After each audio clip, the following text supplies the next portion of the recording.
Nexus টেলিভিশনের প্রতি সপ্তাহের নিয়মিত আয়োজন চলমান দেখার জন্য আপনাদেরকে আমন্ত্রণ জানাচ্ছি। আমার নাম আব্দুল নূর তুষার। এই অনুষ্ঠানে আমাদের অতিথিরা আসেন এবং তারা কথা বলেন বিভিন্ন বিষয় নিয়ে। আমরা মাঝে মাঝে তাদেরকে প্রশ্ন করি, আবার মাঝে মাঝে তাদেরও প্রশ্নের উত্তর দিয়ে থাকি। আপনারাও চাইলে আমাদের অনুষ্ঠান টেলিভিশনে দেখতে পারেন, অথবা আপনারা চাইলে আপনাদের হাতে থাকা ডিভাইসে অথবা বন্ধুদেরকে বলতে পারেন তাদের ডিভাইসে দেখার জন্য। যদি দেখতে চান কম্পিউটার, ল্যাপটপ অথবা সেলফোন থেকে, তাহলে দেখতে পারেন নেক্সাস টেলিভিশন লাইভ এই ঠিকানায় ইউটিউবে, অথবা নেক্সাস টিভি ডিজিটাল বিডি ফেসবুকের এই ঠিকানায়। আজকে আমাদের অতিথি হয়েছেন, আমার হাতের ডান দিকে বসেছেন অ্যাডভোকেট হুমায়রা নূর। তিনি যুগ্ম সদস্য সচিব, জাতীয় নাগরিক পার্টি। এবার ইলেকশনে তারা একটা আশানুরূপ ফলাফল করেছেন হয়তো, অথবা আমরা আজকে জানবো যে কেমন ফলাফল হলো নির্বাচন নিয়ে তাদের মতামত কি। এবং বাম দিকে রয়েছেন মোশাররফ আহমেদ ঠাকুর, তিনি শিক্ষক এবং রাজনৈতিক বিশ্লেষক। আপনাকে দিয়ে প্রশ্ন শুরু করি, জনাব মোশাররফ ঠাকুর। সামনেই শপথ গ্রহণ অনুষ্ঠান, আমরা দেখতে পাচ্ছি যে মন্ত্রিসভা নিয়ে প্রচুর জল্পনা কল্পনা চলছে। এখনও পুরোপুরি আমরা জানি না কারা মন্ত্রী হিসেবে শপথ গ্রহণ করবেন, কিন্তু একটি প্রশ্ন সবাই করছেন যে শপথ কে গ্রহণ করাবেন। কেননা অনেকেই ধারণা করছেন যে আগে যেমন স্পিকার শপথ গ্রহণ করাতেন, এইবার তো স্পিকার পদত্যাগ করেছেন, ফলে স্পিকার আছেন কিনা আসলে, অথবা নিয়ম কি, কিভাবে আসলে শপথটা গ্রহণ করাবেন, কার বদলে কে, তার বদলে কে। আপনি একটু আমাদেরকে বুঝিয়ে বলবেন যে শপথ কে গ্রহণ করাবেন। ধন্যবাদ। আমরা এটাও জানি যে সংসদ সদস্যদের যে শপথ গ্রহণ অনুষ্ঠান সেটি একভাবে হবে, আর মন্ত্রী পরিষদের শপথ গ্রহণ অনুষ্ঠান সেটি আরেকভাবে হবে, দুই জায়গাতে। ধন্যবাদ আপনাকে, আপনার দর্শক শ্রোতা। দেখুন, আপনি যে কোয়েশ্চেনটি করেছেন এটা অত্যন্ত একটি সাংবিধানিক কোয়েশ্চেন, এবং এটার সাথে একটা রীতিনীতিরও প্রশ্ন আছে, কাস্টমস। তো আমাদের দেশে নর্মালি যে স্পিকারকে, এই সংসদ নবনির্বাচিত সংসদ সদস্যদেরকে শপথ পড়ান ইমিডিয়েট। হ্যাঁ, আপনার ফোনটা মনে হয় অন হয়ে রয়েছে, অসুবিধা নাই, মাঝে মাঝে সেলফোন আমাদেরকে বিব্রতকর অবস্থায় ফেলে। ইমিডিয়েট পাস্ট পার্লামেন্টের স্পিকার শপথ পড়াবেন। স্পিকারকে না পাওয়া গেলে ডেপুটি স্পিকার, এবং এরপরে রাষ্ট্রপতির মনোনীত একজন অথবা সিএসি, এবং এদের কাউকেই যদি না পাওয়া যায় সেই ক্ষেত্রে পার্লামেন্টের সদস্যদের যে কোনো একজন বয়োজ্যেষ্ঠ সদস্য এটা শপথ পড়াতে পারেন। যেমন আমাদের ক্ষেত্রে হয়েছিল যে, আপনি জানেন যে পূর্বাণী হলে হোটেলে একটা আওয়ামী লীগের যে 70 সালের যে 71 সালে তারা নিজেরাই শপথ বাক্য পাঠ করেন। তো সেই ক্ষেত্রে আমি আপনাকে বলি যে স্পিকার বাংলাদেশে আছেন, ডেপুটি স্পিকার জেলে আছেন। ডেপুটি স্পিকারকে পেরুলে মুক্তি দেওয়া যায়, স্পিকারকে রাষ্ট্র চাইলে খুঁজলে রাষ্ট্র পাবে, আমি আপনাকে বলছি। আর ডেপুটি স্পিকারের তো খবর আছে, ডেপুটি স্পিকার জেলে আছেন, ডেপুটি স্পিকারকে পেরুলে মুক্তি দেওয়া যেতে পারে কয়েক ঘন্টার জন্য, কয়েকদিনের জন্য। তার মানে পদত্যাগ কি হন অথবা যাই হন না কেন, স্পিকার পরবর্তী সংসদের শপথ গ্রহণ করানোর জন্য তখনও পদেই থাকে, শপথ তাকে গ্রহণ করাতে হবে। তো সেই ক্ষেত্রে আমি আপনাকে বলছি, অথবা এর ক্ষেত্রে রাষ্ট্রপতি ডক্টর ইউনূস তো বহু কিছু অর্ডার রাষ্ট্রপতিকে দিয়ে করিয়ে নিয়েছেন। তো তিনি একজন যদু মধু শাম, একে একজনকে উনি রাষ্ট্রপতিকে দিয়ে, মানে রাষ্ট্রপতি 48-এর 3 অনুচ্ছেদ অনুযায়ী 2টি কাজ ছাড়া বাকি সব কাজই তো প্রধান উপদেষ্টা বা প্রধানমন্ত্রীর পরামর্শক্রমে করেন। তো ডক্টর ইউনূস তিনি একজনকে কাউকে মনোনীত করে দিতে পারেন, দিয়ে রাষ্ট্রপতির মনোনীত হিসেবে শপথের আয়োজন করতে পারেন। তো এই ক্ষেত্রে শোনা যাচ্ছিল যে আমাদের আইন উপদেষ্টা তাকে মনোনীত করবেন রাষ্ট্রপতির প্রতিনিধি হিসাবে। তো সিসি আছেন, তিনিও পারেন। এদের কাউকেই যদি না পাওয়া যায় তো পার্লামেন্টের যে কোনো একজন সিনিয়র সদস্য শপথ। পার্লামেন্টের কোনো সিনিয়র সদস্য তার নাই এখন যারা আছেন, এখন যারা আছেন, এই মুহূর্তে যারা নির্বাচিত হয়েছেন তারাই পারেন নির্বাচিত, তাদের তার শপথটা তিনি পরে নিজে শপথ গ্রহণ না করে কি অন্যদেরকে শপথ গ্রহণ করানো যায়? এইটা হয়েছে তো 70 সালে 71 সালে হয়েছে এইরকম।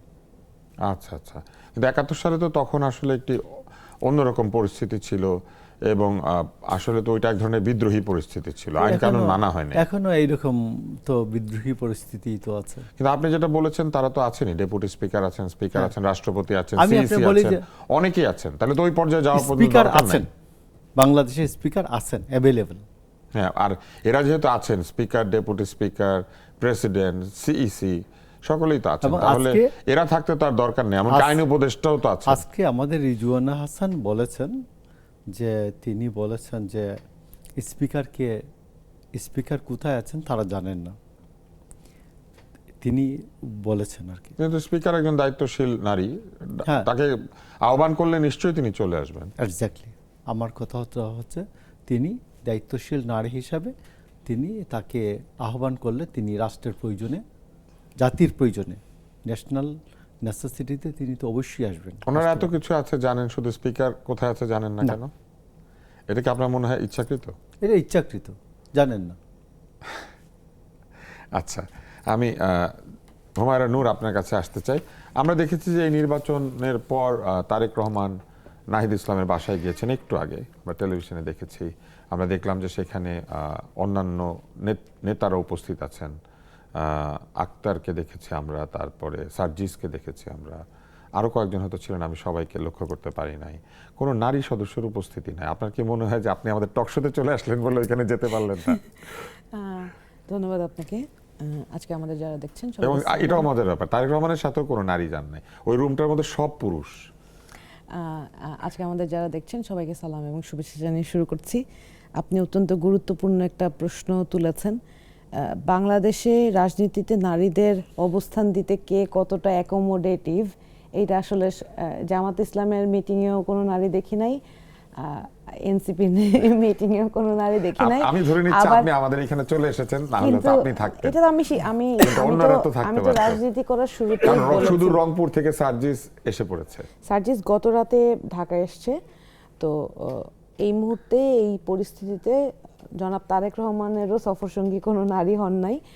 তো আলটিমেটলি বাংলাদেশের নারী বান্ধব রাজনীতি দিয়ে যেই প্রশ্নটা শুরু হলো, তারপরেও উনি যে দৃষ্টান্ত স্থাপন করলেন বাংলাদেশের ইতিহাসে, এইটার জন্য উনাকে আমি অন্তরের অন্তঃস্থল থেকে ধন্যবাদ জানাই। এবং আগামীর বাংলাদেশে যে সুশাসন প্রতিষ্ঠা করার জন্য সকলে এক হয়ে কাজ করবে, সেইটার একটা নিদর্শন বলবো আমি বলবো যে this is just the beginning of a new era where Bangladesh will have a new Bangladesh, যেখানে সবাই মিলে একটা সুশাসনের রাষ্ট্র প্রতিষ্ঠা করতে পারবো। এইটা আমরা অ্যাটলিস্ট আজকের পরে এক্সপেক্ট করতে পারি। গতকাল পর্যন্ত যতগুলো সহিংসতার ঘটনা আমরা দেখেছি নির্বাচনের দিন থেকে শুরু করে, কিছু কিছু জায়গায় আমি অবশ্যই সাধুবাদ জানাবো যে এমপি নির্বাচিত হয়েছেন যারা, সরকার যেই দলটা গঠন করতে যাবে তাদের দল থেকে নির্বাচিত এমপি হয়েছেন।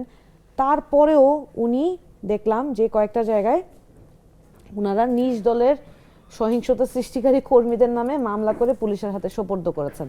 এখন কেউ কেউ সমালোচনার খাতিরে বলছে যে এটা পাবলিসিটি স্টান্ট কিনা, but even if that is, they have started the process, যেখানে আইনের আওতায় এই প্রক্রিয়াটা আনা হয়েছে। যে একটা অভিযোগ এসেছে, সেই অভিযোগটা আইনের আওতায় নিয়ে সেটা বিচারের কার্যক্রমের মধ্যে দিয়ে যাবে। সেইটা যে একটা নিয়মতান্ত্রিক প্রক্রিয়া, সেইটার মধ্যে যে ওনারা সেটাকে যে ওয়েলকাম করেছেন এবং সেই ভূমিকাটা নিয়েছেন, সেই জন্য তাদেরকে সাধুবাদ জানাই। একই সাথে সারা বাংলাদেশে বিভিন্ন জায়গায় অনেক অনেক সহিংসতার খবর পাচ্ছি, যেগুলো খুবই অ্যালার্মিং।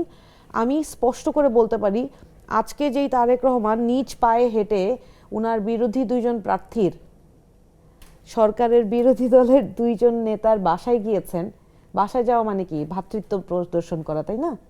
আমি তো আমার ভাইয়ের বাসায় যাই, তো সেই জায়গায় ওনার কর্মীরা, যে অতি উৎসাহী কর্মীরা যা যা করছেন এবং ভবিষ্যতে ওনার কর্মীরা যে ক্ষমতায় থেকে যা যা করবেন বলে ভাবছেন, আমার মনে হয় না উনি সেটাকে খুব একটা সহজভাবে নেবেন বা অতটা উনি দলীয় কর্মীদেরকে ছাড় দিবেন। কারণ উনি বাংলাদেশে আসার আগে বা পরে এই 18 মাস 17 মাস আমরা যতগুলো অনিয়ম নিয়ে আলাপ করেছি, ওনারা কিন্তু প্রতিজ্ঞা করেছিলেন যে তারেক রহমান বাংলাদেশে আসলে এই ধরনের দুর্নীতি অনিয়মের ব্যাপারে উনি স্ট্রিক্ট থাকবেন। এবং উনি বাংলাদেশে আসার আগে ওনার কাছে একটাই দাবি করেছিলাম যে এই বাংলাদেশ যেখানে আমরা একটা নতুন বাংলাদেশ গড়ার স্বপ্ন দেখছি, সেটা অনেকগুলো মানুষের রক্তের বিনিময়ে পাওয়া, অনেকগুলো মানুষের পঙ্গুত্বের বিনিময়ে পাওয়া।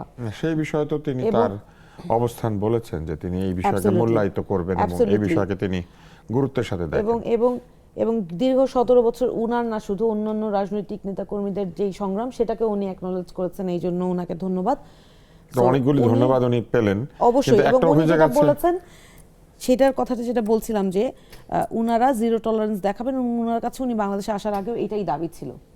তো এই দাবিটা উনি পূরণ করবেন, এবং দলের না শুধু সরকারে উনার ভূমিকাটা ভেরি ভেরি স্ট্রং থাকবে এবং জিরো টলারেন্স সেটাই হওয়ার কথা, কিন্তু একটা অভিযোগ আছে যে দেবিদ্বারের একটি আসন অন্তত যেখানে হাসনাত আব্দুল্লাহ জিতেছেন, সেখানে নাকি তার সমর্থকরা বিএনপির ভোটারদেরকে একটু আক্রমণ করেছেন। এটা কি আচ্ছা, সত্য? বিএনপির তো প্রার্থী মনোনয়ন মানে যিনি আইনগতভাবে মানে যখন বাতিল তিনি হয়েছে। দাঁড়িয়েছিলেন এবং বিএনপি পন্থী যারা, কারণ তারা ট্রাকের পক্ষ নিয়েছিল। আচ্ছা, এখন ধরেন সারা বাংলাদেশে এত এত অনিয়ম হয়েছে, অ্যাটলিস্ট 393টা ইনসিডেন্টস রিপোর্টেড হয়েছে, যেখানে সারা বাংলাদেশে নির্বাচন সারাদিন সুষ্ঠু হইলেও, সুষ্ঠু মানে কি, মানে ধরেন যতটা অনিয়ম এক্সপেক্টেড ছিল ততগুলো অনিয়ম দেখা যায়নি। তবে কোনো কোনো জায়গায় বিএনপির বাইরে অন্যান্য রাজনৈতিক দলের যারা ছিল তাদের পোলিং এজেন্ট ঢুকতে না দেয়া, বিএনপির নিজের একাধিক পোলিং এজেন্ট দেয়া, যেমন ঢাকা 11তেই যেটা হয়েছে, যে অন্য দলের পোলিং এজেন্ট কাজ করেছে বিএনপির জন্য। তো এইরকম ধরেন অনেক অনেক পর্যবেক্ষকদেরও ঢুকতে দেয়নি, এরকমও অভিযোগ আছে, যেটা তারা গতকালকে ওনারা প্রেস ব্রিফিং করে জানিয়েছে। তো এর মধ্যে আপনাদের কাছে যেটা, গণমাধ্যমের কাছে যেটা দাবি, যে কোনো একটা ইনসিডেন্টস বা যে কোনো একটা অভিযোগ এই যে যখন রিপোর্টেড হয় বা যে কেউ শুনে, এইটা একটু সুষ্ঠুভাবে তদন্ত করবেন। কারণ ট্রাক মার্কার যে প্রার্থী ছিলেন, উনি কিন্তু হাসনাত আব্দুল্লাহকে সাধুবাদ জানিয়েছে, এবং উনি খুবই সুন্দরভাবে সবকিছু, উনি হাসনাত আব্দুল্লাহর সাথে আগেও উনি একটা সুসম্পর্ক বজায় রাখার চেষ্টা করছেন। হঠাৎ করে কাদের দ্বারা নির্দেশিত হয়ে উনি এরকম আবোল তাবোল বলছেন, সেইটা আসলে স্পষ্ট না। কারণ হাসনাত কিন্তু অনেক অনেক হয়তো উচ্চস্বরে কথা বলে, অনেক ধমকও হয়তো অনেক সময় দেয়, কিন্তু মানুষের ভোটাধিকার হরণ করার মতো কাজ সে কোনোদিনই করার কথা ভোটাধিকার চিন্তাও হরণ করে না। করে নাই, ভোটের পরে তার সমর্থকরা নাকি এরকম করছে।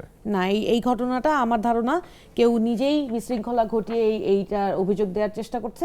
এটা সুষ্ঠু তদন্ত সারা বাংলাদেশে ধরেন আমি একটা অভিযোগ করলাম যে আমার দলের নেতাকর্মীদের বিরুদ্ধে যে আক্রমণাত্মক আচরণ হচ্ছে, এই অভিযোগ করার পর গতকালকে আমরা সোশ্যাল মিডিয়াতে দেখলাম যে হাতিয়ায় একজন নারী অভিযোগ করছেন যে উনি একটা, সেটা আমি দেখেছি, উনি একটা উনি যেই নির্যাতিত ঘটনাটা হওয়ার অভিযোগ সুবর্ণচরে করেছেন। বিএনপিকে ভোট দেওয়ার কারণে যেই ঘটনাটা আওয়ামী লীগের নেতারা করেছিল একজন বিএনপির ভোটারের সাথে, সেই একই রকম ঘটনার পুনরাবৃত্তির অভিযোগ পাওয়া গিয়েছে। কিন্তু আজকে আমি এখানে আসার আগ পর্যন্ত কিন্তু যেটা আপনার খোঁজ কি মনে নিয়েছি, হয় যে এই সব বিষয়ে অন্তর্বর্তী সরকার আরো সতর্ক হলে এগুলি বন্ধ করা যেত? কারণ না, সরকারে তো এখন অন্তর্বর্তীকালীন অন্তর্বর্তী সরকার সরকার, আমার কাছে কেন মনে হয়েছে যে ওনারা আসলে নির্বাচনের আগেই হাল ছেড়ে দিয়েছেন, এটা আমার কাছে স্পষ্ট প্রতীয়মান মনে হচ্ছে। কারণ যতক্ষণ গতকালকে পর্যন্ত দায়িত্ব হস্তান্তর না ঘটনা হচ্ছে, এইসব দায় দায়িত্ব তো অন্তর্বর্তী সরকারকে নিতে হবে। উনাদেরই তারা কেন exactly। এদেরকে আটক করে আপনি একটু এদেরকে দেখেন আইনের জায়গা দিচ্ছে এই না? যে আমরা যে প্রশাসনিক পরিবর্তন, এই যে পুলিশ প্রশাসনের সংস্কার, এগুলো যে চেয়েছিলাম, কেন চেয়েছিলাম বলেন তো? যাতে পুলিশ নিরপেক্ষভাবে কাজ করতে পারে। আমরা এই প্রসঙ্গে আপনার আজকে কাছে বিরতির পর পর্যন্ত ফিরি। জি, আমরা একটি ছোট্ট বিরতি নিচ্ছি। দেখছেন চলমান প্রচারিত হচ্ছে নেক্সাস টেলিভিশনে, এবং বিরতির মধ্যে চলবে বিজ্ঞাপন, তারপর আবার আমরা চলমান হব।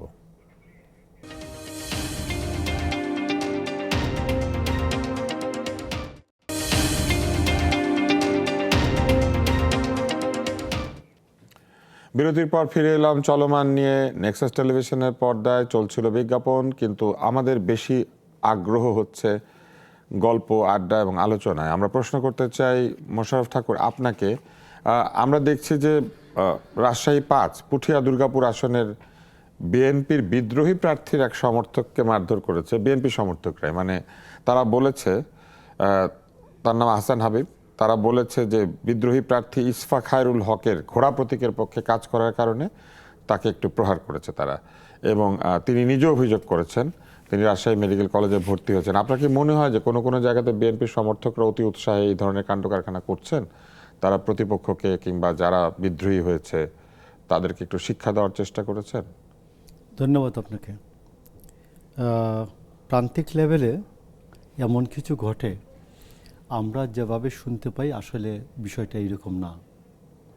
তাই কেউই তো বলে যে বিষয়টা সেরকম না, তাহলে হাসপাতালে ভর্তি না, হলো আমি নিজেকে। আপনাকে বলছি যে ধরুন আপনার সাথে বাড়ির শিম নিয়ে আমার একটু ঝামেলা আছে, তো আপনি দেখবেন যে আমার গ্রামের বাড়ি হাওড় অঞ্চল বানিয়ার সঙ্গে, তো আজমিরিগঞ্জ, ইটনা, মিঠামইন, অষ্টগ্রাম, আমার পাশের থানা আজমিরিগঞ্জ, হবিগঞ্জের এই 4-5টা থানার কথা বললাম। এই থানাগুলিতে বিশেষ করে কুরবানির ঈদের পরের দিন একটা দাঙ্গা হয়। ব্রাহ্মণবাড়িয়া, নাসিরনগর, সরাইল, এই এই প্যাটার্নটা। তো আমি 93 বা 94-এ এরকম একটা দাঙ্গা দমনে পুলিশ আমাকে নিয়ে গেল, তখন সদ্য সাবেক ছাত্রনেতা। তো অ্যাডিশনাল এসপি, যিনি এসপির দায়িত্বে ছিলেন, তিনি আমাকে বেসিক্যালি দায়িত্ব দিয়ে পাঠালেন আজমিরিগঞ্জে দাঙ্গাটায়।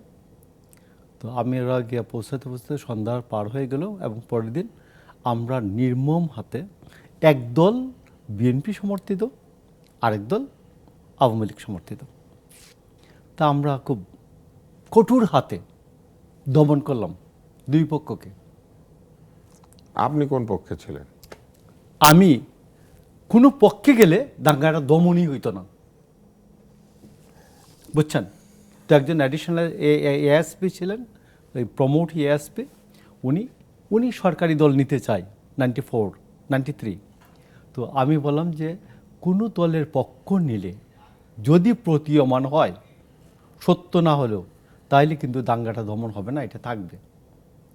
তো দুপুরের মধ্যে প্রায় আমরা 40-45 জনকে আমরা গ্রেফতার করলাম উভয় পক্ষ থেকে, এবং বিকালে যখন হলো বিচার সালিশ হয়ে, তারপর যাই হোক, এটা আজ পর্যন্ত আর এই 32 ইয়ার্সের মধ্যে আজমিরিগঞ্জ আর দাঙ্গা হয় না। তো আপনারা পেরেছিলেন না। সেই সময়, আর এখন কেন অন্তর্বর্তী এই যে আমি সরকার আপনাকে পারে বলি, না? কিংবা এখন কি সেরকম পুলিশ নাই? একটা হিসাব আছে, তো একটা হিসাব আছে। হিসাবটা হলো যে প্রথমত আপনি যে নিরপেক্ষ, এই জিনিসটা আপনাকে প্রমাণ করতে হয়। তো এখন আমি আপনি বলতেছি, এবং ওই জায়গায় আজমিরিগঞ্জে উভয় পক্ষই আপনি ক্ষতিগ্রস্ত হয়েছে, এবং আমার কথাটা হচ্ছে দীর্ঘদিন ধরে আর দাঙ্গা হয় না। তো আপনি যদি কোনো অবস্থায় যে এটা প্রমাণ করেন আর কি, যে কোনো একটা পক্ষর শক্তি বেশি, আপাতত দমবে, কিন্তু এটা ইঁদুরের গর্ত ছাই দিয়ে ঢাকার মতো। তো আমি আপনাকে বলি যে এইগুলো হচ্ছে যে দেখবেন যে ছোটোখাটো সিমের জায়গা, বাড়ির পাশে একটা জায়গা নিয়ে ঝামেলা আছে, তো সে ঈদের পরের দিনকে বেছে নেয়, কারণ ওই সময় পুলিশ সবচেয়ে কম থাকে। আর সব পক্ষের লোকজন, বাংলাদেশে এত জায়গায় সিমের আমি আপনাকে ক্ষেত বলছি, আর দেখেন, ধরেন বেড়া নিয়ে তারপর গন্ডগোল। উভয় পক্ষের লোকজন গ্রামে বাড়িতে আসে। এটা নির্বাচনের সময় উভয় পক্ষের লোকজন বাড়িতে যায়, আর ঈদের সময় সব পক্ষের লোকজন যারা শহরে থাকে, বুদ্ধিমান, একটু শক্তি রাখে বুদ্ধি টুদ্ধি দিয়ে, এরা সব পক্ষের লোকজন গ্রামে একটা যায়। আনন্দের মুহূর্তকে, আনন্দের দিনকে, ঈদে, নির্বাচনে তারা মারামারি করার জন্য বেছে নেয়। আপনাকে আমি এই যে কোন একটা পাহাড়ি অঞ্চলে যে ঈদের পরে যে ঝামেলাটা হলো, ঘটনাটা হচ্ছে ঈদের লম্বা বন্ধে সব পক্ষ বাড়িতে গেছে, এবং উভয় পক্ষের মধ্যে উস্কানিদাতা লোকজন ছিল। তো এই জন্য আমি আপনাকে বলছি যে এই যে উস্কানিদাতা লোকজনের প্রেজেন্সে, উস্কানিদাতাদের প্রভাবে এই কাজটা হয়, এবং এরপর একটা নাম দেওয়া হয়। যখন কোনো পক্ষ হেরে যায়, তখন সে পরাজিত পক্ষের যে ভিক্টিমাইজ পক্ষ, সে ওই পক্ষটার নাম নিয়ে সে বাজিমাত করতে চায়। আমি আপনাকে বলছি ঠিক এইরকম হাতিয়ার ক্ষেত্রে আমি অ্যাডিশনাল এসপি যে হাতিয়া সার্কেল, ওইখানে কালকে দেখবেন আপনি ওখানকার যে এসপির যে সাক্ষাৎকারটা আছে, উনি বলছেন এটা অতিরঞ্জিত, এটা এইরকম, ঘটনাটি এইরকম নয়। আচ্ছা, তার মানে যে সারা দেশে অনেকগুলি ঘটনা আপনি বলছেন, এই প্রায় সবগুলি এরকম না, ম্যাক্সিমামগুলির সাথেই অরাজনৈতিক ঘটনা জড়িত আছে, যেটাকে রাজনৈতিক রং দিয়ে ফায়দা নেওয়ার। তো অরাজনৈতিক ঘটনা জড়িত থাকলেও পুলিশ কেন সেগুলোতে অ্যাকশন নেয় না? তারা জানে না যে এই সময় এই ঘটনাগুলি হয়? আপনি যে 30 বছর আগেও আপনি এটা দেখে এসেছেন, এই 30 বছরে কি পুলিশ জানে না বা অন্য পুলিশ যারা জানে। আছেন তারা জানে না যে এই পুলিশ ঘটনাটা জানে। ঘটবে, তাহলে তারা পুলিশ- কেন ব্যবস্থা নেয় না? পুলিশ জানে। প্রত্যেক নির্বাচনের পরেই কেন আমরা আমি এটা আপনার বলি, দেখি? পুলিশ জানে, এবং এই কাণ্ডগুলি যদি হয় তাহলে পুলিশের বাণিজ্য ভালো হয়। উভয় পক্ষ থেকে এই ঘটনাকে কেন্দ্র করে উভয় পক্ষ থেকে অন্তত আরও 5টি ফৌজদারি মামলা হবে। আরও 5টি ফৌজদারি মামলা হলে বিভিন্ন ঘটনা কেন্দ্রিক এই একটা ঘটনা কেন্দ্রিক আরও ধন্যবাদ। 10টা মামলা হবে। এই 10টা মামলার প্রচুর বাণিজ্য হবে। হুমায়রা নূর, আপনার কাছে আসি। আলোচনার মধ্যে এই সন্ত্রাসের ব্যাপারটা ছিল, নির্বাচন পরবর্তী সন্ত্রাস, এটা নিয়ে হয়তো আমরা আরও একটু কথা বলবো। কিন্তু এরই মধ্যে একটি বক্তব্য এসেছে আপনাদের নির্বাচন কমিটির যিনি প্রধান ছিলেন এবং একই সাথে নির্বাচন পরিচালনা কমিটির প্রধান ছিলেন, একই সাথে এনসিপির মুখপাত্র সাবেক উপদেষ্টা আসিফ মাহমুদ সজীব ভুঁইয়া, তিনি তার ভেরিফাইড ফেসবুক পেজে বলেছেন যে আমরা ছায়া মন্ত্রিসভা গঠনের প্রস্তুতি নিচ্ছি। এই মন্ত্রিসভা কি এনসিপির মন্ত্রিসভা হবে নাকি জোটের ছায়া মন্ত্রিসভা হবে, যে জোটে আপনারা ছিলেন 11 দলীয় ছায়া মন্ত্রিসভা? আচ্ছা, একটু প্রাসঙ্গিক, যেহেতু ওই বিষয়টা একদমই না বললেই না। বলেন। এত বিস্তারিত বললে আবার দেখা যাবে এখান থেকে বের হয়ে গেলে আবার কোন ঝামেলায় না, পড়ি। তা ঠিক আছে, অত কারণ বিস্তারিত বলার সহিংসতার দরকার নাই। মাত্রাটা আপনি একটা অত্যাধিক। ধারণা দিতে পারেন। শুধু নারীদের প্রতি 32টা নির্বাচন পরবর্তী 32টা ঘটনা আছে যেখানে সহিংসতা হয়েছে, যেটা সুষ্ঠু তদন্ত দাবি করছি। আমার কাছে যেটা, আমি তো রাজনীতির বয়স হিসেব করলে আমার রাজনীতির বয়স বেশি না, কিন্তু আমি একজন সাধারণ নাগরিক। আমি যেই সাইডটা থেকে দেখি, সেই সাইডটা থেকে আমি দেখতে পাই একজন নাগরিক হিসেবে যে যেই দল যখনই ক্ষমতায় আসে তখনই তাদের গায়ের গরম এত হয়ে যায়, যে এত ক্ষমতাধর হয়ে আপনারা যায়। আসলে কি এই কাজ করতেন? না, আমি বলছি, আমি এখনই বলতে পারছি না, আমি বলছি ঘটনাটা। তাদের ক্ষমতার দম্ভে তারা মনে করে যে 5 বছর যা খুশি তা করে মানুষকে জুলুম করবো, কে আমার কি করবে, আমি তো ক্ষমতায় আছি। ধরেন আজকে যদি আমি আমার স্বামী দ্বারা প্রহারিতও হই, আমি তার বিরুদ্ধে ব্যবস্থা নিতে পারবো না, কারণ সে বিএনপি করে। থানায় তো মামলা নিবে না। আমি একদম আমার ঘরের কথা বললাম, কথার কথা, মানে এটা একটা একটা এক্সাম্পল উদাহরণ হিসেবে দিলেন বললাম। যে অনেক হ্যাঁ? আপন মানুষের এইটা বাস্তবতা। অপরাধও তখন কিছু করা যায় হ্যাঁ, না। জি, ঠিক আছে। এইটা হলো ক্ষমতার গরম। এবং এইটাকে যখন ভ্যালিডেট করার চেষ্টা হয় নানান রকম উপমা দিয়ে, ব্যক্তিগত ধরেন বিষয়ে, ব্যক্তিগত কারণে, দ্বন্দ্বের কারণে এই ধরনের ঘটনা ঘটেছে। শুনেন, কোনো কিছুই ব্যক্তিগত না, অপরাধী, তাই না? একজন অপরাধী তার রাজনৈতিক পরিচয় থাকার কারণে যখন অপরাধটা একটু বেশি মাত্রায় করতে পারে, তার মানে এইটাই যে তার রাজনৈতিক আশ্রয় সে নেয়ার চেষ্টা করেছে বলে সেই অপরাধটা করতে পেরেছে। এবং তাকে আমি কোনো রাজনৈতিক দলের ট্যাগ দিয়েও আমি তাকে অপরাধী বলতে চাই না। রাজনৈতিক দলের দায়িত্ব হচ্ছে, ওই যে প্রশ্নটা করেছিলেন যে আমি আসলেও, আমার দল ক্ষমতায় আসলেও একই ঘটনা ঘটতে পারে কিনা, অবশ্যই ঘটতে পারে। আমার দলের সবাই তো পীর হবে এটা আমি এক্সপেক্ট করতে পারি না। ধরেন আজকে আমি যতগুলো, মাত্র 11 মাসের রাজনীতিতে যতগুলো ভোট পেয়েছে, আলহামদুলিল্লাহ, আমি তো প্রত্যেকটা মানুষের প্রতি ভীষণ ভীষণ কৃতজ্ঞ। প্রতিটা মানুষ আমার দায়িত্ব। এখন এই মানুষগুলো তো আরো, 30টি আসনে আপনারা কতগুলি ভোট পেয়েছেন? আমরা এক্সাক্ট নাম্বারটা প্রায় একটা, 25 মানে- লক্ষর মতো বোধহয় পেয়েছে, এবং 3% out of all the custard votes আমরা 3%-এর বেশি ভোট পেয়েছি। তো এই যে এতগুলো মানুষ, মানে মাত্র 30টা 11, আসনে 3%, সব আসন হলে তো আরো বেশি পেতেন। জি, ধরেন এতগুলো দল, তাদের রাজনৈতিক যেই বয়স, সেই অনুযায়ী আমরা এই অল্প সময়ে এত আলোচনা সমালোচনার মধ্যে মানুষের যে সমর্থন, ভালোবাসা পেয়েছি, আমরা যদি সাংগঠনিকভাবে আরেকটু স্ট্রং হতে পারি, ইনশাল্লাহ আমাদের দল তো আরো বিস্তৃত হবে, তাই না? তো সবার আমি একজন আইনজীবী এবং দলের নানান পলিসিগত জায়গায় আমার যে অবস্থান, সেই জায়গাটা থেকে আমি এটা চেষ্টা করব যে ডিসিপ্লিনারি ইস্যুতে ভেরি ভেরি স্ট্রিক্ট দলের মধ্যে থেকে এটা এনশিওর করা, যাতে দলের কেউ ভবিষ্যতে দলে অংশগ্রহণ করেও, আজকে যেমন একটা শৃঙ্খলা কমিটির মিটিং থেকে আসলাম, তো আমাদের কথা হচ্ছে মানে অপরাধী আপনারা যেই আপনাদের হোক, দলের মধ্যে শৃঙ্খলা রক্ষার জন্য অনেক বেশি সচেতন হবেন। অপরাধী যেই হোক, কিন্তু সেটা আপনাদের আমার দলের- নিজের দলেরও হোক, সেটার ব্যবস্থা নেওয়ার জন্য আমরা সেই চর্চাটা শুরু করতে চাচ্ছি। কিন্তু এর আগে যখন এবং- আমরা দেখেছি যে আপনাদের দলের কেউ কেউ থানায় গিয়ে মুচলেকা দিয়ে হ্যাঁ, অভিযোগ হ্যাঁ, থেকে ছাড়িয়ে সেটা এনেছেন। কিন্তু আমিও সমালোচনা করেছি, যেই ঘটনার কথাই বলছেন। তাহলে আপনি কি সেটা কিন্তু পারবেন আমিও তাদেরকে সমালোচনা নিয়ন্ত্রণ করছি। করতে? এরকম অবশ্যই একজন তো করতে MP হবে, হয়ে গিয়েছেন। অবশ্যই করতে হবে। এইটা যদি আজকে মানে আপনি যদি মুচলেকা এটা দিয়ে বলেন, ছাড়িয়ে ধরেন আনা একজন ব্যক্তি জনাব কিন্তু MP তারেক হয়ে রহমানের, আমি কিন্তু প্রথমেই 2টা এক্সাম্পল দিয়েছি যে 2জন এমপিকে দেখেছি যে তার নিজের দলের কর্মীকে উনি নিজে পুলিশের সুপর্দ করেছেন। উনি এক্সাম্পল সেট করেছেন না? তাহলে এই এক্সাম্পলটা আমাদেরও সেট করতে হবে। এবং রাজনীতিতে মানুষের আস্থা অর্জন করার জন্য এইটা যিনি সরকার গঠন করবেন তার জন্য এটা সবচেয়ে বড় চ্যালেঞ্জ। আমরা যারা এবার একটু রাজনীতি ছায়া করতে চাই মন্ত্রিসভা সবার নিয়ে জন্য বলেন এমন যে ছায়া challenge। মন্ত্রিসভা কি আচ্ছা, ছায়া শুধু এনসিপির মন্ত্রিসভা হবে নাকি না, আপনাদের এটা সাথে শুধু যারা সবার NCP হবে? না, আমাদের যেটা গতকালকে যেটা ঘোষণা আসছে সেটা হচ্ছে, যেহেতু আমরা সরকার গঠন করি নাই, আসলে নির্বাচনের আগে আমরা 30টা আসনে নির্বাচন করেছি, আমরা অবশ্যই সরকারে যাব না এটাই আমরা না, কিন্তু জোট তো জানতাম। যেতে পারতো। হ্যাঁ, মানে জোটে যাব না এইটাও বাংলাদেশের বাস্তবতা। আমরা মেন্টালি প্রিপেয়ার্ডই ছিলাম যে আমরা বিরোধী রাজনীতিটাই করব।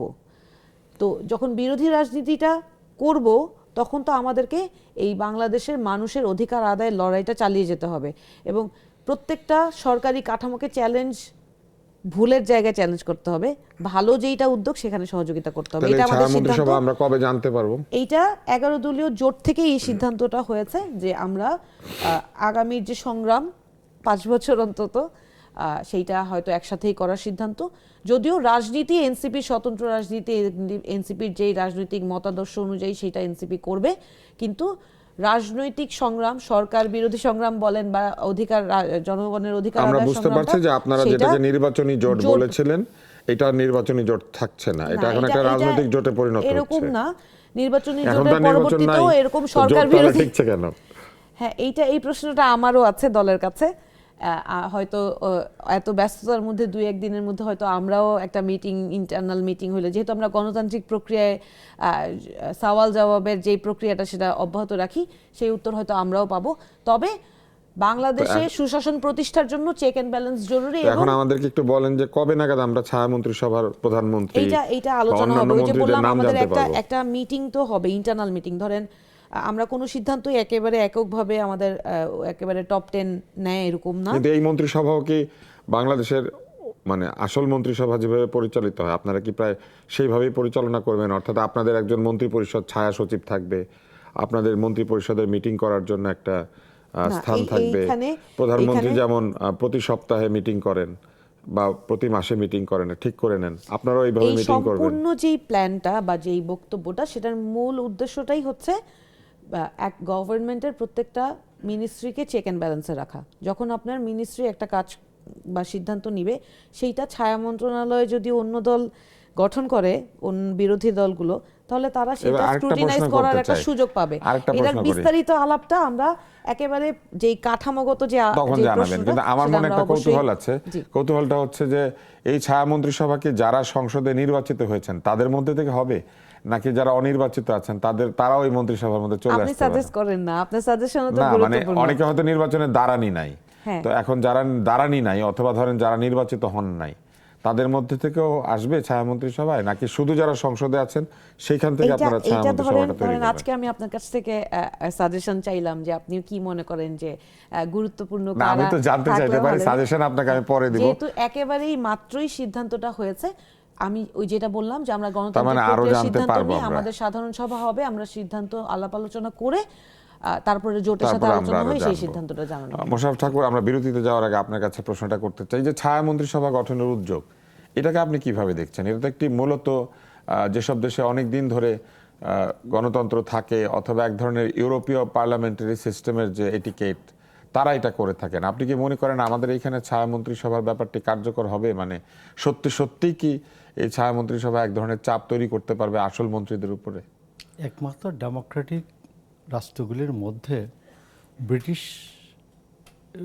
ব্রিটিশ গভর্নমেন্টে একটা শ্যাডো পার্লামেন্ট, শ্যাডো পার্লামেন্ট থাকে, ক্যাবিনেট, শ্যাডো ক্যাবিনেট থাকে। শ্যাডো ক্যাবিনেট, পার্লামেন্ট তো অপোজিশন, তো শ্যাডো ক্যাবিনেট থাকে। তো শ্যাডো ক্যাবিনেটটা প্র্যাকটিস আমাদের দেশে এটা সম্ভব না। সম্ভব না? না। কেন বলেন? আমি আপনাকে বলতেছি এটা সম্ভব না। আপনি দেখেন শ্যাডো ক্যাবিনেট হবে না। না, কেন হবে না? কেউ চাইলেও পারবে না? আমি তো 91 সাল থেকে তো দেখি অনেকেই বলতেন যে শ্যাডো ক্যাবিনেট হবে। 96 সালে আমরা যখন 118 সদস্য সিট আপনারা বলেছিলেন শ্যাডো ক্যাবিনেট হবে। 18 সিট নিয়ে যখন আসে তখন তো শ্যাডো ক্যাবিনেট করতে কোনো সমস্যা নাই, প্রচুর লোকজন আছে। তো সেইখানে 118-এর মধ্যে 2 সিট আওয়ামী লীগ নিয়ে যায়, পরে 116 থাকে। মানে ম্যাডামের যে 5টা সিটের মধ্যে পরবর্তীতে 2টাতে জিতে 2টাতে হারে, তো 116 সিট নিয়ে পার্লামেন্ট করে। তো এইখানে শ্যাডো ক্যাবিনেট হওয়ার যে প্রথম যে সমস্যাটা হচ্ছে যে আমাদের দেশে এই বৃক্ষরোপণের যে ফাইল, এটাও সরকারের গোপনীয় ফাইল, মানে সরকার অত্যন্ত গোপনীয়। সরকারের গোপনীয়। গভর্নমেন্টের সিক্রেসি অ্যাক্ট আছে, এখনো সিক্রেসি অ্যাক্ট আছে।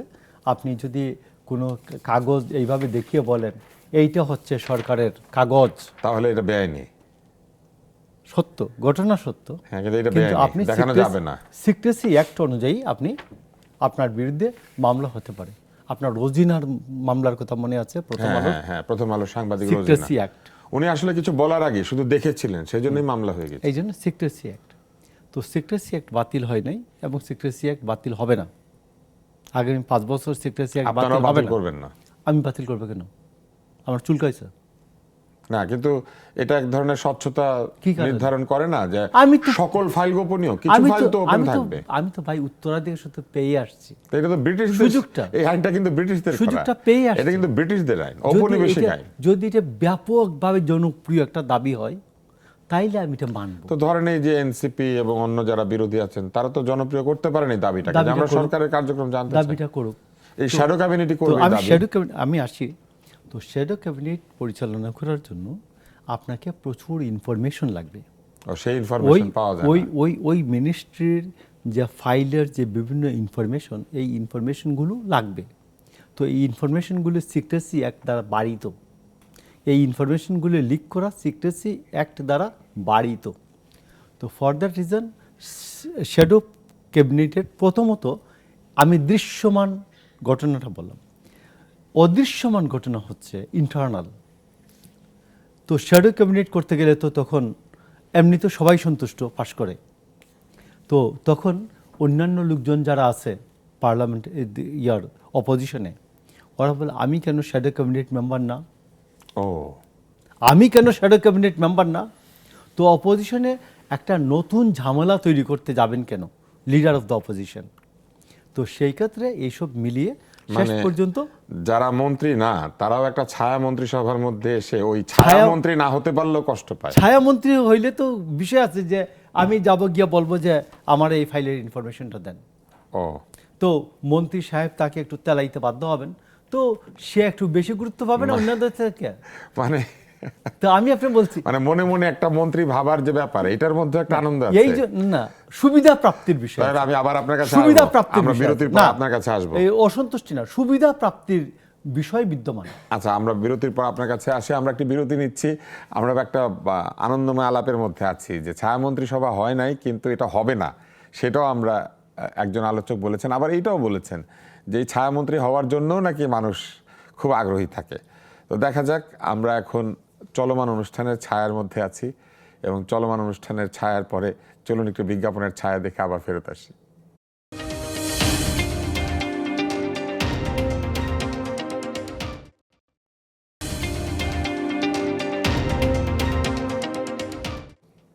বিরতি শেষ হয়েছে, শুরু হলো আবারও চলমান। আমরা আছি দুজন অতিথিকে নিয়ে, হুমায়রা নূর এবং মোশাররফ ঠাকুর, এবং আমরা তাদের সঙ্গে কথা বলছি ভবিষ্যতে ছায়া মন্ত্রিসভা, নির্বাচনের সন্ত্রাস, তারেক রহমানের প্রতিদ্বন্দ্বী প্রার্থীদের দলনেতার বাড়িতে যাওয়া, এইরকম নানান প্রসঙ্গে আজকের আলোচনা অনেকটা আড্ডার মতোই হচ্ছে। এবং আমরা হুমায়রা নূর আপনার কাছে আসতে চাই। আমরা ছায়া মন্ত্রিসভা নিয়ে আপনার সঙ্গে কথা বলেছি।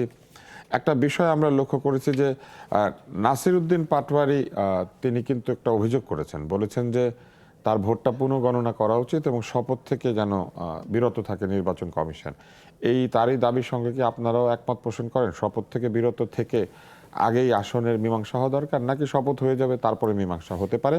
কেননা তিনি বলেছেন যে ওই আসনে ভোট রিগিং হয়েছে, প্রভাব বিস্তার করা হয়েছে, ফলাফল আটকে রাখা হয়েছে, বাতিল হওয়া ভোট গণনাভুক্ত করা হয়েছে, নানান ধরনের অভিযোগ তিনি করেছেন। কিন্তু আপনারা কি দলীয়ভাবেও এটা সমর্থন করেন, নাকি এটা তার ব্যক্তিগত অভিযোগ? ছায়া মন্ত্রণালয় শ্যাডো ক্যাবিনেট নিয়ে যে কথাটা হচ্ছিল যে সুবিধা পাওয়ার ক্ষেত্রে, দেখেন বাংলাদেশের মানুষ উনি যদি একটা মানসিকতার কথা বলেছেন, জাস্ট সবাইকে আমি অভিযুক্ত করেন একটা না কথা বলে আসলে। শেষ করছি, সেটা হচ্ছে বাংলাদেশের মানুষের যদি মানসিকতার পরিবর্তন না হয় এবং কখনোই যদি আমরা স্বচ্ছতা, নিরপেক্ষতাকে এবং চেক অ্যান্ড ব্যালেন্সের যে ব্যাপারটা সেইটাকে চেষ্টা না সুযোগ করি। না দেই, তাহলে বাংলাদেশে সারা জীবনই সরকারি দলের দুর্নীতি চলমান থাকবে এবং এটার কোনোদিন সমাধান হবে কিন্তু না। শুধু কি সরকারি দল শুধুই দুর্নীতি করে? আমরা দেখেছি মাঝে মাঝে সরকারি দলের সাথে বিরোধী দলে এক হয়ে যায়, যেমন ধরেন মাটি কাটা, বালু তোলা, পাথর এই চুরি যে করা। এটা ইন্টারিম আমরা কিন্তু গভর্নমেন্টের সময় দেখেছি, অন্তর্বর্তীতে দেখেছি না, ইন্টারিম গভর্নমেন্টের হ্যাঁ, সবাই সময় মিলে দেখেছি পাথর চুরি এই যে করেছিল। এখন যে এই যে ভাই ভাই হয়ে যাওয়া, এটা একটা শঙ্কা। তখন এই যে সাধারণ মানুষকে সচেতন থাকতে হবে, কারণ নির্বাচনের আগে যে এই কথাটা বলেছি, পরের কথাটাও একই। দেশের সর্বময় ক্ষমতার অধিকারী কিন্তু জনগণ। এই বাংলাদেশের জনগণই সব ক্ষমতার অধিকারী। জনগণ যতক্ষণ সচেতন থাকবে, এই কেউ ক্ষমতার চেয়ারে বসে থেকে অনিয়ম করলেও পার পেয়ে যেতে পারবে না। আর যেই কথাটা আপনি বলছিলেন যে সরি, আমরা বলছিলাম হ্যাঁ, আপনাকে যে নাসিরউদ্দিন ছায়া পাটোয়ারির মন্ত্রিসভা কথাটা। এবং নাসিরউদ্দিন পাটোয়ারি যে অভিযোগ করেছেন, জনাব নাসিরউদ্দিন পাটোয়ারি এই অল্প কয়দিন এই আসনে কাজ করে উনি উনার ভাষাগত ব্যবহারের কারণে অনেকে অনেক অভিযোগ তুলেছেন যে উনার আচরণ বা উনার কথা, এগুলো শিষ্টাচার নিয়ে অনেক প্রশ্ন উঠেছে। কিন্তু উনি কিন্তু মানুষের মনস্তত্ত্বে একটা গভীর প্রভাব ফেলেছে। উনি সাবলীলভাবে যেই কথাগুলো বলেছেন, সারা বাংলাদেশের মানুষ, আমি উনার নির্বাচনের পর এখন পর্যন্ত সারা বাংলাদেশের মানুষ যেই জিনিসটা নিয়ে সোচ্চার, সেটা হচ্ছে চাঁদাবাজি, দুর্নীতি বন্ধ করতে হবে। এতগুলো ভোট উনি পেয়েছেন এই অল্প সময়ে, সেটা কোনো মানে কম সংখ্যক ভোট না। দলীয়ভাবে আমাদের অবস্থান হচ্ছে যে নির্বাচনের দিন উনি যখন বিভিন্ন কেন্দ্রে যাচ্ছিলেন, তখন আর্মির সামনেই কিন্তু ওনার উপর অ্যাটাক করা হয়। শুধু তাই না, বিভিন্ন জায়গায় ওনার পোলিং এজেন্ট ঢোকা নিয়ে বিশৃঙ্খলা সৃষ্টি করা হয়। পরবর্তীতে ওই জিনিসগুলো মিনিমাইজ করে আমরা যখন ভোট গণনায় যাই, প্রথম দিকে উনি অনেকগুলো কেন্দ্রে উনি এগিয়েছিলেন। পরবর্তীতে উনার যে বিরোধী প্রার্থী, যাকে বিজয়ী ঘোষণা করা হয়েছে, উনি এবং উনার স্ত্রী ব্যক্তিগতভাবে বিভিন্ন কেন্দ্রে উপস্থিত থেকে উনাদের কর্মীরা, রিটার্নিং অফিসার এবং ভোট কেন্দ্রের যারা নির্বাচনী অফিসার ছিলেন, তাদেরকে নানান রকম হুমকি ধমকি দিয়েছেন এবং সেটা আমরা গণমাধ্যমে প্রকাশ করেছি, সেটার অডিও রেকর্ড সহ প্রকাশ করেছে এবং রিটার্নিং অফিসার সেটা উল্লেখও করেছে। আপনি দেখেন সারা বাংলাদেশে আইন অনুযায়ী যেই নিয়মে ভোট গণনা এবং ভোটের বৈধতা তৈরি হয়, সেটা কি একটা আসনে আলাদা হইতে পারে? না, পারে না। কিন্তু তাহলে একটা আবার আসনের জন্য কি আবার একই পুরো জিনিস শপথ দেখেন, গ্রহণ স্থগিত থাকতে পারে? আপনি দেখেন ওই একটা একই আসনের জায়গায়, শপথ স্থগিত থাকতে একই জায়গায়, হ্যাঁ, ওই একটা আসনের শপথ গ্রহণ স্থগিত চেয়েছে নাসিরউদ্দিন পাটোয়ারি। কিন্তু আমাকে যদি জিজ্ঞেস করেন, আমি যেহেতু আইনজীবী, আমি আসলে, আমাকে প্রশ্ন করলে আমি বলবো নিয়মতান্ত্রিকভাবে আইন অনুযায়ী যেই প্রসেস, সেই প্রসেসেই যেতে হবে। আইন অনুযায়ী যেই ব্যবস্থা নেয়ার, দলগতভাবে আমরা সেই ব্যবস্থা অবশ্যই নিব এবং সেই কিন্তু ব্যবস্থা আপনি কি নেয়ার মনে করেন যে ওই প্রক্রিয়াতেই আছি অবস্থা আমরা। আছে যে আপনারা সুবিচার পাবেন? কারণ আমরা দেখেছি সরকার একবার তৈরি হয়ে গেলে কোনো না কোনো ভাবে সরকারই শুধু বিচার পেতে থাকেন। আচ্ছা, আপনি যেই জায়গায় হাত দিয়েছেন, যেই প্রশ্ন করেছেন, এইটা আপনি কঠিন জায়গায় হাত দিয়ে ফেলছেন। এইটার কারণে এটাও তো আপনার আমরা দেখে আসছি এই অতীত প্রশ্ন থেকে। করার কারণেও কিন্তু আপনার শাস্তি হতে পারে। আমি আশা করি যে এই না, সরকার কেন অন্তত, শাস্তি হবে? আমরা দেখেছি যে এই সরকার, এই সরকার তো এরকম করে নাই, এই বিচারালয়ও করে নাই। ধরেন আমি কিন্তু অতীতে তো আমরা দেখেছি, জি, আমরা দেখি নাই? সেটাই বলছি যে বিচারকরা তো কারারুদ্ধ হয়েছেন। আমি আপনাকে বিচারকরা ভয় ভুল না দেখাচ্ছি করলে, না। না কিন্তু বিচারকরা ভুল না করলে কারারুদ্ধ হলো কিভাবে? ভয় দেখাচ্ছি না, আমি জাস্ট বলছি যে এই সরকারের কাছে আমাদের আশাটা কি, যে এই প্রশ্নগুলো এবং এই কথাগুলো আমরা স্বচ্ছভাবে তুলতে পারবো এবং বিচারালয় একেবারেই স্বতন্ত্রভাবে, নিরপেক্ষভাবে তাদের কাজটা করতে পারবে। নাসিরউদ্দিন পাটোয়ারির সাথে কি হয়েছে সেটা সারা বাংলাদেশ দেখেছে এবং এই দাবিটা শুধু নাসিরউদ্দিন পাটোয়ারি বা এনসিপির না। আপনি সাধারণ জনজরিপ করেন, জনজরিপে উঠে আসবে যে সারা বাংলাদেশের মানুষ চায় যে এই জায়গায় একটা সুষ্ঠু কিন্তু ভোট তার এই রিকাউন্টিং জনপ্রিয়তার হোক। পেছনে হয়তো শরীফ ওসমান হাদির জনপ্রিয়তার একটা ভূমিকা এটা আছে। ওইটাই তো ওসমান আসল। হাদির বিচার চাওয়া এবং ওসমান হাদির মৃত্যু, এটা তো একটা ওইটা অবশ্যই, তারই আসন ছিল। অবশ্যই একটা, উনি ওখানে দাঁড়িয়েছিলেন। এটা উনি নিজেও অস্বীকার করেন না। উনি নিজেই, নাসিরউদ্দিন পাটোয়ারি, স্বীকার করেন যে আমি হাদি ভাইয়ের দায়িত্ব পালন করতে এসেছি। এতে কোনো সন্দেহ নাই। কিন্তু এরই পাশাপাশি উনি যে কেউ কি হাদি হয়ে যাইতে পারতো, যে কেউ কি হাদিকে রিপ্লেস করতে পারতো? নাসিরউদ্দিন পাটোয়ারি নিজে কি হাদিকে রিপ্লেস করতে পেরেছে? উনি পারেন নাই, উনি চানও নাই। কিন্তু উনি চেয়েছেন যে হাদি যেই লড়াইটা করেছে সেই লড়াইটা চলমান রাখতে এবং উনি উনার যে বয়ানটা, উনার যে দাবিটা, সেটা যে ভাষাই হোক সেইটা স্ট্যাবলিশ করতে পেরেছে এবং বাংলাদেশে এখন যে যত অরাজকতা করবে, মানুষের কিন্তু চোখ খুলে গেছে। আচ্ছা, যাই হোক, আমরা আশা এবং করব যে নারীদের প্রতি আমি স্পষ্টভাবে আপনার অনুষ্ঠানের মাধ্যমে, আমি কি শেষ আরো 2 মিনিট পাবো নাকি এখনই বলবো? আমরা ওনার কাছে যাব একটু, আবার আসবেন আপনি। আমরা আপনার কাছে আসতে চাই অন্য বিষয়। সংবিধান নিয়ে প্রচুর আলাপ হচ্ছে, কেননা জুলাই সনদের কারণে এরই মধ্যে আলী রিয়াজ, যদিও তিনি ভোট দিয়েছেন কিনা আমরা জানি না, কিন্তু তিনি আবার বলতে শুরু করেছেন এখন যে 2টি সংসদ একই সাথে বসবে, একটি কনস্টিটিউয়েন্ট অ্যাসেম্বলি, আরেকটি হচ্ছে জেনারেল অ্যাসেম্বলি বা সাধারণ সংসদ যেটি। এবং এই দুই সংসদের সংসদ সদস্যরা একই সাথে শপথ নেবেন এবং মানে শপথরা মানে দুইটা শপথ হবে আসলে, এটা উনি বলছেন। এবং এটাও বলছেন যে সংবিধান সংশোধিত হবে। সেক্ষেত্রে আর্টিকেল 37, 38, 39 রয়েছে ব্যক্তি স্বাধীনতা, বাক স্বাধীনতা, সংগঠনের স্বাধীনতা, এটি যেমন রয়েছে। আর্টিকেল 70 রয়েছে যেখানে ফ্লোর ক্রসিং, দলের বিপরীতে গিয়ে সিদ্ধান্ত নেওয়া, এই বিষয়গুলি রয়েছে।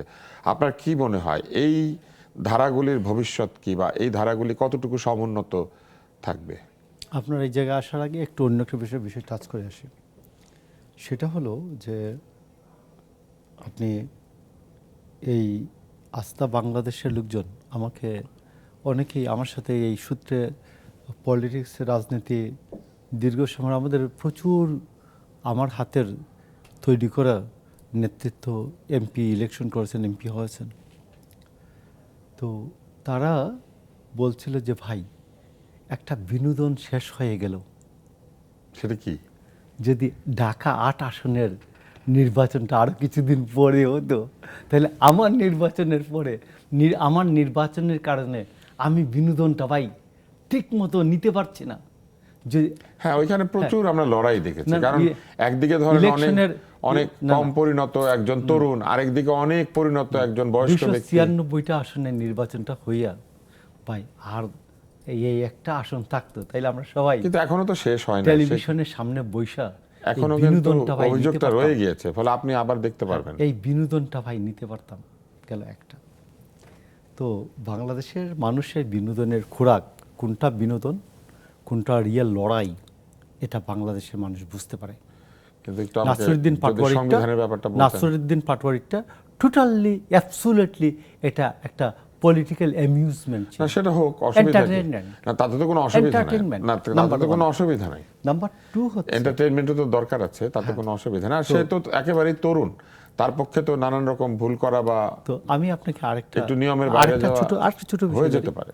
সেটা হচ্ছে যে গ্যাজেট হয়ে যাওয়ার পরে এইটা আর নির্বাচন কমিশনের বিষয়বস্তু থাকে না, এটা হয়ে যায় পার্লামেন্ট, এটা হয়ে যায় বিচারালয়ের বিষয়, শেষ। ওটা এরপরে আসুন আপনি যেটা বলছেন আর্টিকেল 37 চলাফেরার স্বাধীনতা, 38 সংগঠনের স্বাধীনতা, 39 হচ্ছে বাক ব্যক্তি সংবাদপত্র স্বাধীনতা, বিবেকের স্বাধীনতা। তো সেই ক্ষেত্রে আমি আপনাকে বলছি যে আমি প্রথমেই বলবো বাক ব্যক্তি সংবাদপত্র স্বাধীনতার জন্য আনিস আলমগীরকে ছেড়ে দেন দয়া করে। আচ্ছা, এই ক্ষতটা, এই কলঙ্কের তিলকটা এটা রিমুভ করে দেন। এই যে নতুন গভর্নমেন্ট আসার আগে এই গভর্নমেন্ট উঠিয়ে দেন এটা। আমি আপনাকে এই প্রসঙ্গে ছোট্ট একটা ঘটনা বলি। মাধবপুর পৌরসভা, হবিগঞ্জের মাধবপুর পৌরসভার পৌরসভা চেয়ারম্যান, তখন মেয়র হয়নি, তো উনি বাজারে, মাধবপুর বাজারে একটা 50 লক্ষ টাকা দিয়ে একটা ভিটি বিক্রি করছেন, দোকান বিড, সবাই জানে। রেজিস্ট্রি হয়েছে 12 লক্ষ টাকা। তো উনি পুরো টাকাটা 50 লক্ষ টাকা ব্যাংকে রেখে দিছে, আরামসে আছে, এত অভাবীও মানুষ না। তো তার প্রতিপক্ষ দুদকে একটা নোটিশ করছে যে সে তার এখানে 50 লক্ষ টাকার একটা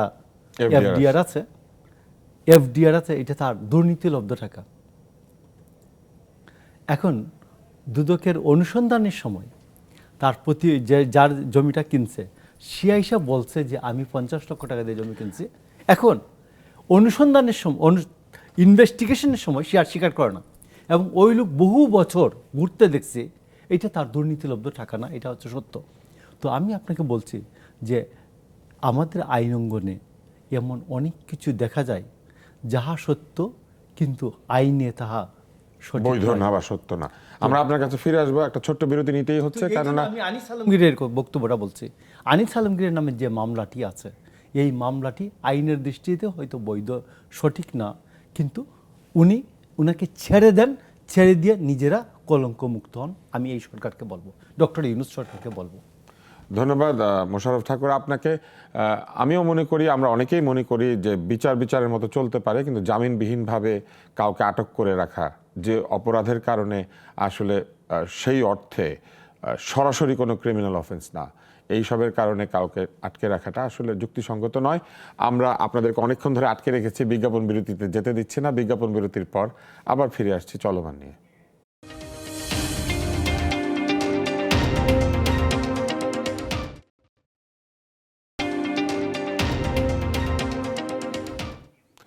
বিরতি শেষ, ফিরে এলাম চলমানে। আমাদের হাতে খুব বেশি সময় নেই, কিন্তু আমাদের আলোচনারও খুব বেশি অবশিষ্ট নেই। আর কয়েক ঘন্টা পরেই আমরা জানবো, হয়তো জেনে যাব যে আর এইবারের মন্ত্রিসভায় কারা কারা যাচ্ছেন। আর ছায়া মন্ত্রিসভায় নিয়ে আমরা প্রশ্নই করেছি। হুমায়ুন নূর, আপনার কাছে একটু প্রশ্ন করতে চাই নারীদের নিয়ে এনসিপির ভাবনা। আসলে নারীরা কি এই নির্বাচনের পরে তাদের যে কাঙ্ক্ষিত রাজনৈতিক অবস্থান সেটা অর্জন করতে পারবে আগামী 5 বছরে, অথবা আপনার যা খুশি বলার আপনি বলতে পারেন? এই নতুন প্রজন্ম কিন্তু নারী পুরুষে অত বেশি ভেদাভেদ করতে রাজি না। আর আপনি যদি ইলেকশনের রেজাল্টের দিকে তাকান, আপনি দেখবেন যে নারীদের ভোট কিন্তু অনেক বেশি ম্যাটার করছে। পার্সেন্টেজ ওয়াইজ ক্যান্ডিডেট যা, তার চেয়ে তারা জিতেছেন বেশি, তাই না? আর 85 জন নারী পার্টিসিপেট করেছিল, শুধু 7 জন জিতেছে। তার মধ্যে 6 জন পারিবারিক লিগ্যাসি আছে। 6 জন না, বোধহয় 7 জনেরই পারিবারিক লিগ্যাসি আছে।